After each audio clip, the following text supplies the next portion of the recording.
Tablet Journal Podcast, May 2011, iPad 2 review. Hi, I'm Chris Lawrenson. I'm one of the writers for the tabletjournal.co.uk.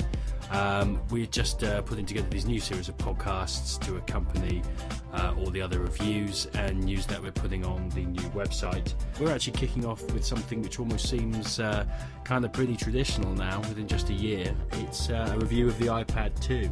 Hard to believe that it's just over a year since those came onto the market. I think very few people would dispute that they've completely changed the nature of how we deal with computers. Accordingly, iPad 2 has been subject to more fervid speculation than almost any other tech release this year. The pre-launch rumours ranged so much in scope, it was almost impossible in the end to see what Apple would have up their dinky little technological sleeves this time. Certainly on the day, iPad 2 sold out in record time. We saw the obligatory lines of queues in the stores, and of course all the great unwashed that were left out in the cold. Apart from ourselves at the Tablet Journal, who turned up at our local PC World late as normal, expecting to find every single unit was long gone, only to discover that in fact they'd completely forgotten to sell one unit which was stuck under the desk. So we were able to pick up our iPad 2, first day of release, take it home, dissect it, and exactly see what was under the bonnet. What we did notice on that day, though, from the start, was that while VAT has kind of gone up here in the UK, the price of the iPad overall has slightly lowered. Obviously they're getting used to some cost changes and they're starting to get more efficient, but that's been kind of nice to see in an otherwise bleak year. It covers a few litres of petrol anyway. So, what's the verdict on iPad 2?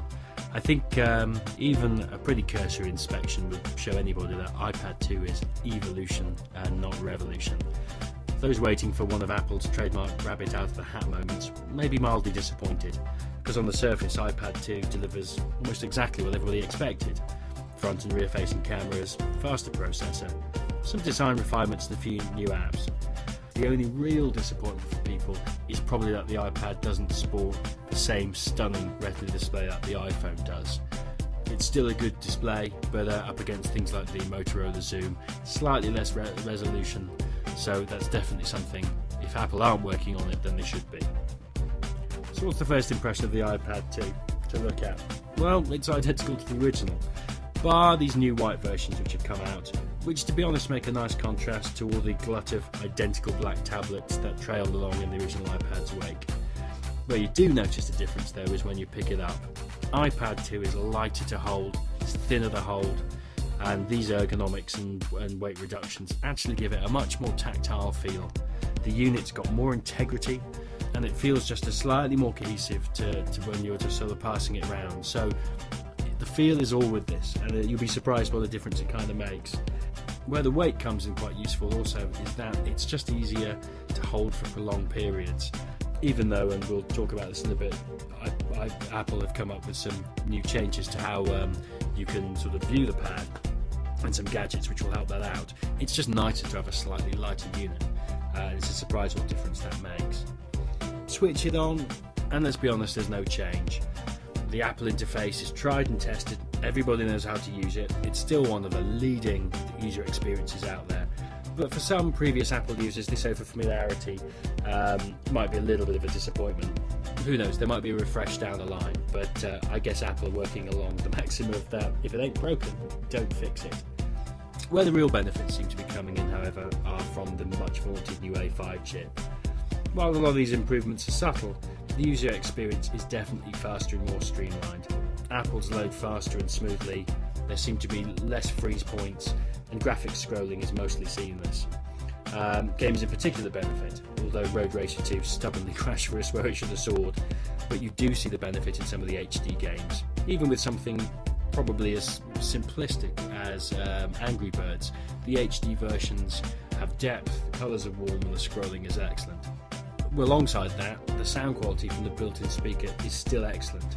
But the strange thing is it's so good that we really wish that Apple could have jammed in a stereo pair so we could enjoy movies and audio at their best. It's a little frustrating sometimes just to hear things in mono. Where the real benefits of the A5 chip seem to be coming in though are within some of the apps. And this is nowhere more apparent than in the brand new GarageBand music studio app, which is just a fantastic advert for how sophisticated and powerful both the processors and the iPad platform can be.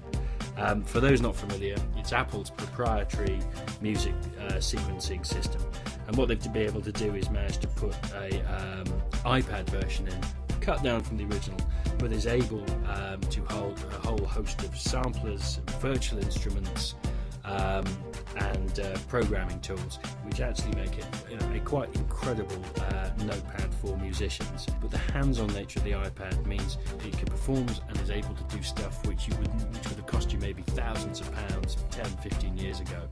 Easy to use. It's a remarkable sketch pad for which you can handle up to 8 simultaneous audio streams, which is incredible for anybody who's interested in doing music.